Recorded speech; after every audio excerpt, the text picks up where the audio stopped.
صلی علی محمد و آل محمد۔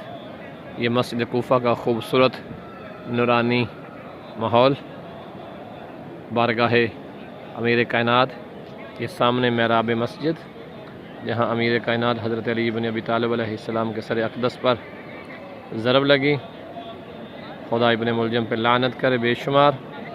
اللہم صلی علی محمد و آل محمد۔ یہ صحن مسجد کوفہ، یہاں نبی اللہ نوح علیہ السلام کی کشتی تیار کی گئی اور یہی وہ تندور تھا جس سے پانی نکلا تھا۔ یہ روضہ مبارک جناب حضرت امیر مسلم علیہ السلام، اور اسی روضے کے نیچے قبر ہے جناب ابا اسحاق مختار سقفی کی۔ اور ادھر جو روضہ مبارک ہے یہ جناب ہانی ابن عروہ کا ہے۔ مسجد کوفہ کے اندر کافی سارے اعمال ہیں، مختلف مقامات ہیں۔ یہ سامنے جو مقام ہے بیت تشت دکۃ القضاء، اور ادھر سامنے جو ہے وہ دکۃ المعراج ہے نبی کریم صلی اللہ علیہ وسلم کے حوالے سے۔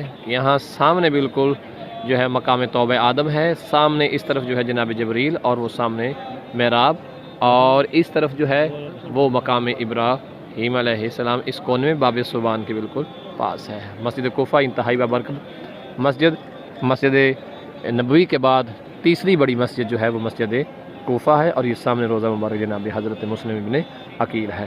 خدا ہم سب کو، تمام مومنین کو بار بار مسجد کوفہ کی زیارت کا شرف نصیب فرمائے، اور پروردگار تمام مومنین کی شرعی حاجات پوری فرما، بیماروں کو شفا عطا فرما۔